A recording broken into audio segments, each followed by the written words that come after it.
অক্ষয় তৃতীয়ার শুভ লগ্নে নির্বাচনে লড়ার জন্য মনোনয়নপত্র জমা দিলেন অভিষেক বন্দ্যোপাধ্যায়। কালীঘাটে নিজের বাড়ির সামনে থেকে মিছিল করে আলিপুর ট্রেজারি বিল্ডিংয়ে মনোনয়ন দাখিল করলেন তৃণমূলের সেনাপতি। অভিষেকের মনোনয়ন জমা দেওয়াকে কেন্দ্র করে সাজো সাজো রব ছিল তৃণমূলে। সকাল থেকেই তার বাড়ির সামনে কর্মী সমর্থকদের ভিড় ছিল চোখে পড়ার মতো। ঘড়ির কাঁটায় ঠিক 12:30 নাগাদ বাড়ি থেকে বার হন অভিষেক। পরনে ছিল সাদা শার্ট, কালো প্যান্ট। হেঁটে হাত নাড়তে নাড়তে আলিপুর ট্রেজারি বিল্ডিংয়ে পৌঁছন অভিষেক।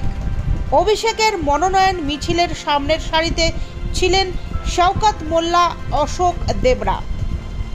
কর্মী সমর্থকরাও ছিলেন শুক্রবারের এই মিছিলে। শুধু তাই নয়, উৎসাহী জনতাও রাস্তার দুধারে ভিড় করেছিলেন।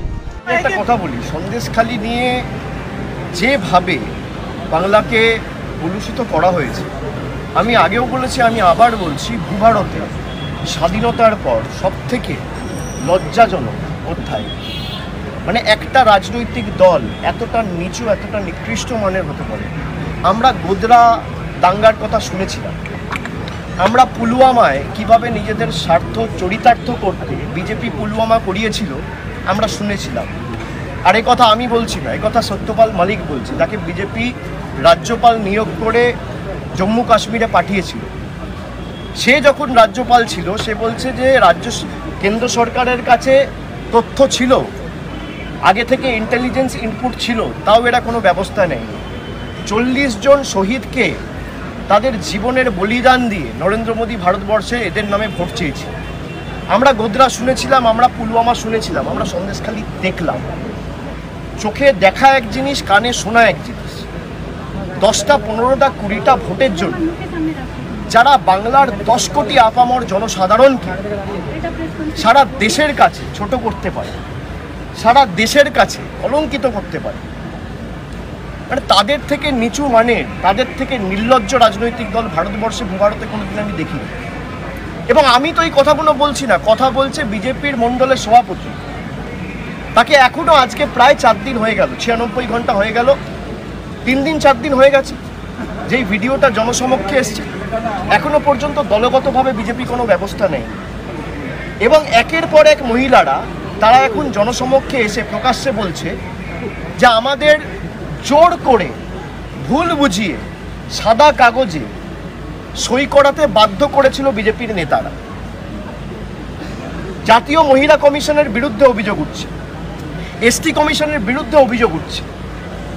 আজকে সারা বাংলাকে যেভাবে ছোট করেছেন আপনারা দেশের সামনে, পূর্ব পরিকল্পিত ষড়যন্ত্র এবং চক্রান্ত করে 2000 টাকার বিনিময়ে বাংলার 10 কোটি মানুষের মর্যাদা, সম্মান আপনারা দিল্লির বুকে বিক্রি করেছেন। এর থেকে লজ্জাজনক কি হতে পারে?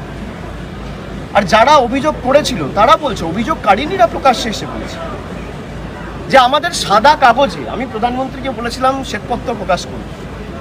বিজেপি শ্বেতপত্র তো প্রকাশ করেনি, উল্টো সাদা কাগজ নিয়ে মহিলাদের কাছে ভুল বুঝিয়ে তাদেরকে দিয়ে স্বাক্ষর করিয়ে ভুয়ো নির্যাতনের কমপ্লেন করিয়ে জাতীয় মহিলা কমিশনের কাছে পাঠিয়েছে, সিবিআইয়ের কাছে কমপ্লেন করিয়েছে। আজকে যারা এই তথ্য দিচ্ছে, সিবিআই কবার জেরা করেছে?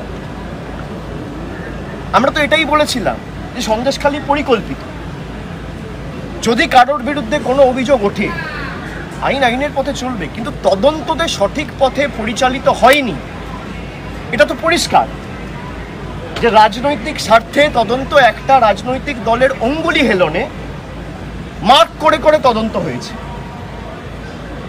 আমি আগেও আপনাদের বলেছি যে জটায়ু আর ফেলুদার তদন্ত, জটায়ু যখন তদন্ত করত, একটা লোককে আগে চিহ্নিত করে তাকে দোষী কিভাবে সাব্যস্ত করা যায় সেই নিয়ে তদন্ত প্রক্রিয়া শুরু করত।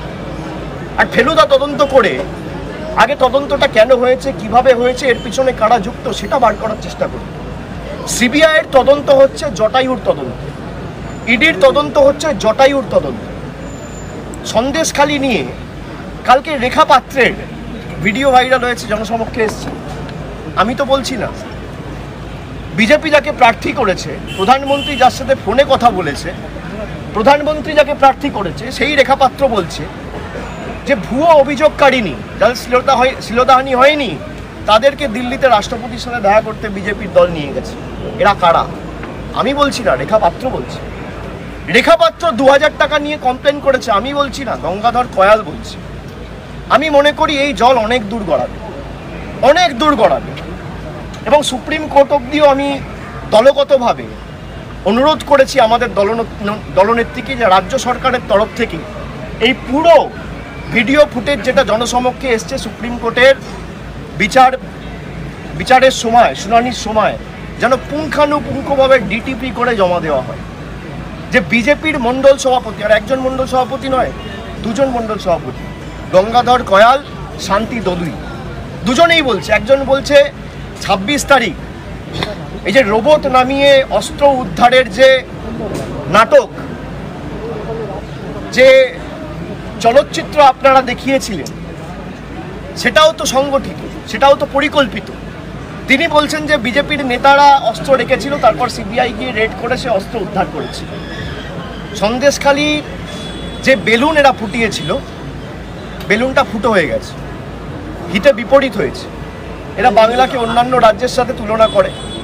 আজকে বাংলার মানুষ রুখে দাঁড়িয়েছে, এবং আমি সন্দেশখালির মায়েদের, বোনেদের, দিদিদের আমি নতমস্তকে বড় জোরে আমি প্রণাম জানাই, স্যালুট জানাই, যে তারা একে একে সামনে বেরিয়ে এসে বিজেপির প্রকৃত স্বরূপটা মানুষের সামনে তুলে ধরছে।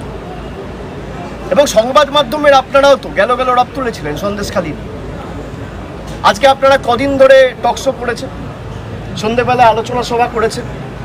তৃণমূলের জন্য করতে হবে না, বাংলার জন্য করুন। আরে আমাদের বিরুদ্ধে অভিযোগ, আপনি তৃণমূলকে ছোট করতে গিয়ে বাংলাকে ছোট করছেন কেন? আপনি মমতা বন্দ্যোপাধ্যায়, অভিষেক বন্দ্যোপাধ্যায়কে আক্রমণ করতে গিয়ে বাংলার 10 কোটি মানুষের অপমান করছেন কেন? আপনার ইডি, সিবিআই, আপনাদের রাগ তো, আক্রোশ তো আমাদের উপর। আমরা তো আইনি পথে লড়ছি, আমরা আগামী দিনেও লড়ব। কিন্তু 10 কোটি মানুষের কাছে, 10 কোটি মানুষের সম্মান আজকে আপনারা 140 কোটি মানুষের সামনে এই যে ছোট করলেন, বাংলাকে বদনাম করলেন, খালি নির্বাচনে ফায়দা লুটবেন বলে। আমি বলছি না, আমি গোর্ধার কথা শুনেছিলাম যে বিজেপি নির্বাচনে ফায়দা লোটার জন্য দাঙ্গা করায়। আমরা শুনেছিলাম পুলওয়ামার কথা, আমরা চোখে দেখলাম সন্দেশখালী। আর এই তথ্য অভিযোগ তৃণমূল কংগ্রেসের কোনো সমর্থক করেনি, বিজেপির পদাধিকারীরা করেছে, রেখাপাত্র করছে, গঙ্গাধর কয়াল করছে, শান্তি দলুই করছে। এমনকি যে মহিলার বিরুদ্ধে অভিযোগ, সেও বলছে আমি জানি না, আমাকে দিয়ে জোর জবরদস্তি স্বাক্ষর করে দিয়ে চলে গেল। আমরা প্রধানমন্ত্রীকে বলেছিলাম শ্বেতপত্র প্রকাশ করুন, উনি সাদা কাগজ প্রকাশ করেছেন ঠিকই, কিন্তু সাদা কাগজ প্রকাশ করে মহিলাদের কাছে গিয়ে সেই সাদা কাগজে স্বাক্ষর করিয়ে ভুয়ো কমপ্লেন দিয়ে বাংলাকে কালিমালিপ্ত, কলঙ্কিত করার যে প্রচেষ্টা, সেটা আজকে মানুষের কাছে পরিষ্কার। এবং আমি বিশ্বাস করি এর জবাব মানুষ ভোট বাক্সে দেবে।